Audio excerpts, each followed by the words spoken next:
नमस्कार, मैं हूं आपके साथ वैशाली और आप देख रहे हैं NN24। जिला अदालत के आदेश के बाद ज्ञानव्यापी परिसर में व्यास जी के तहखाने में बुधवार देर रात से पूजा अर्चना शुरू हो गई।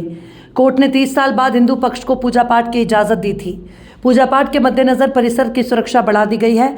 ज्ञानव्यापी परिसर में व्यास जी के तहखाने में जिला अदालत के आदेश के बाद बुधवार देर रात पूजा अर्चना हुई।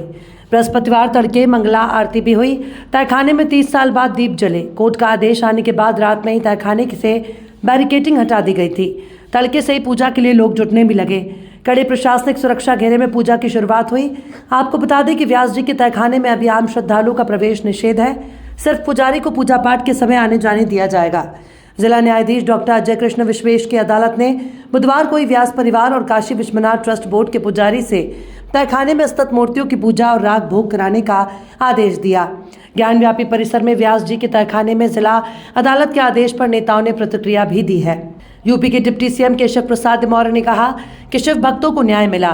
बाबा विश्वनाथ मंदिर परिसर में व्यास जी के तहखाने में पूजा का अधिकार दिए जाने के संबंध में न्यायालय के ऐतिहासिक फैसले का हार्दिक स्वागत करता हूँ।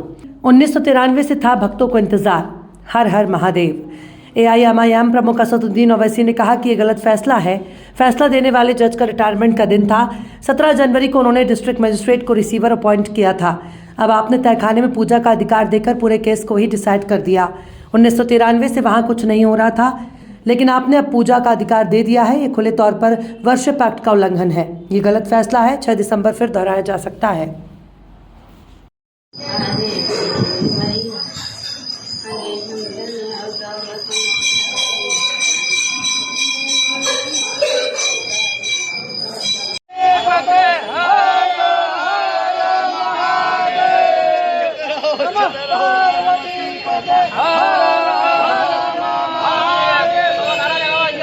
सर आज अंदर क्या हुआ?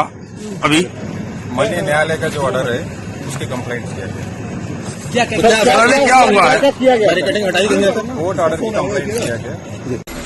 नाम धीरेन्द्र प्रताप सिंह एडवोकेट है और मैं प्रतिदिन लगभग हम सभी लोग यहाँ जितने लोग साथ में हैं सभी लोग प्रतिदिन सुबह 3 साढ़े 3 बजे तक यहाँ मंदिर पर उपस्थित हो जाते हैं। बाबा का नित्य दर्शन करते हैं, स्पर दर्शन करते हैं और इच्छा प्रत्येक दिन यही रहती है कि आदि विश्वेश्वर नाथ का दर्शन हो।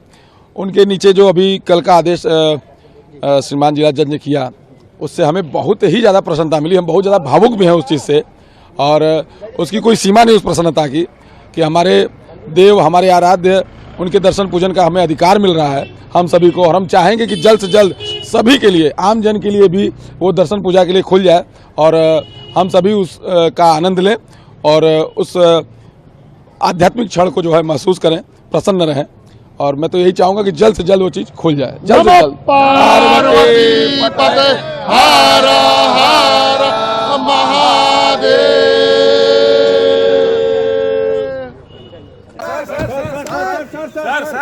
सर 2 मिनट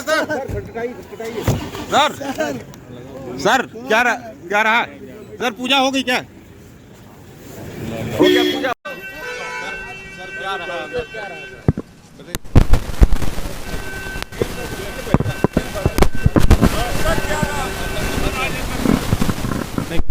माननीय न्यायालय का जो ऑर्डर है उसकी कंप्लेंट किया गया। क्या बैरिकेडिंग हटाई देने? कोर्ट ऑर्डर की कंप्लेंट्स किया गया। कोर्ट ने जो बोला है उसकी कंप्लेंट्स किया गया। लॉ एंड ऑर्डर के इंतजाम है, पूरे सुरक्षा की व्यवस्था है, अधिकारी ड्यूटी पर है और अच्छी व्यवस्था रहेगी। लेकिन मुस्लिम पक्ष लगातार ये कर रहा है कि किसी भी हाल में दर्शन नहीं दिया जाएगा। क्या किस तरह की बैठक? मुझे इस बारे आप जो कह रहे हैं उसके बारे में मेरे पास कोई जानकारी नहीं। पूजा कल से शुरू हो जाएगी। डीएम सर कल से पूजा शुरू होगी। सर अभी क्या हुआ? मैं उधर चला। पूजा कल से शुरू हो जाएगी। बैरिकेडिंग हटा दीजिए तो सर को जाने दीजिए। माननीय न्यायालय ऑर्डर की कंप्लेंट्स हो गया है।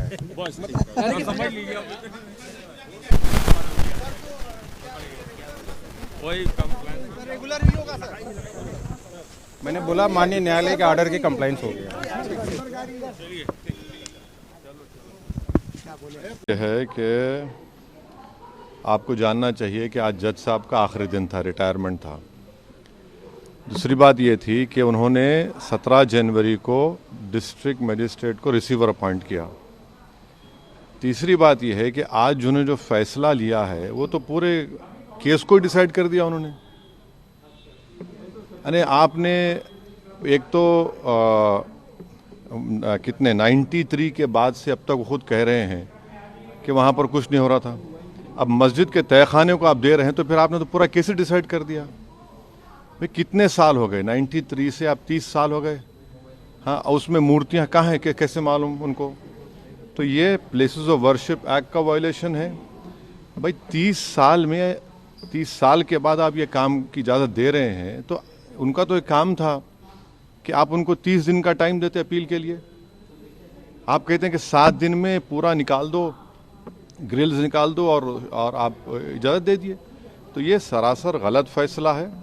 और आखिरी बात यह है कि नरेंद्र मोदी की सरकार जब तक अपनी खामोशी को तोड़ेगी नहीं और साफ तौर पे कहेगी नहीं कि हम प्लेसेस ऑफ वर्शिप एक्ट के ऊपर स्टैंड बाय करते हैं, ये पूरे तनाज़े चलते रहेंगे। और मैं फिर से कह रहा हूं कि जब बाबरी मस्जिद का टाइटल सूट का जजमेंट आया था, मैंने जिस एप्रीहेंशन का इजहार किया था कि वो फैसला यकीनन सुप्रीम कोर्ट हमारा आखिरी कोर्ट, हम इज़्ज़त करते हैं, मगर फेद की बुनियाद पर आने से ये तमाम चीज़ें खुल रही हैं।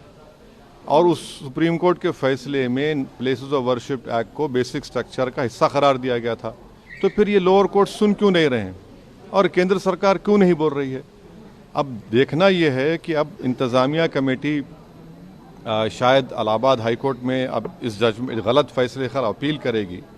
अब नहीं मालूम क्या फैसला आएगा। मगर 17 जनवरी को एक बात कहते हैं, फिर रिसीवर को बोलते हैं ये कर दो आप। आखिरी दिन आपका, खैर उनका इख्तियार है, उसको कोई रोक नहीं सकता। मैं आपके व्यूअर्स के समझने के लिए कह रहा हूँ। और प्लेस ऑफ वर्शिप एक्ट का मतलब क्या है? 30 साल से कुछ नहीं हो रहा है, आप उनको 30 दिन नहीं देते।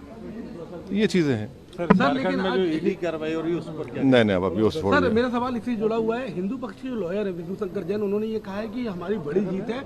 आने वाले समय में अयोध्या जैसा ही जब आगे बहस होगी तो उसको लेकर अयोध्या जैसा ही परिणाम आएगा। हाँ, 6 दिसंबर दोबारा हो सकता है इस देश में। 6 दिसंबर दोबारा हो सकता है, क्यों नहीं हो सकता है भाई? 86 हुआ, फिर हो सकता है। जब जीबी पंत थे, दोबारा हो सकता है इस तरह। सर, बिहार के सीमांचल में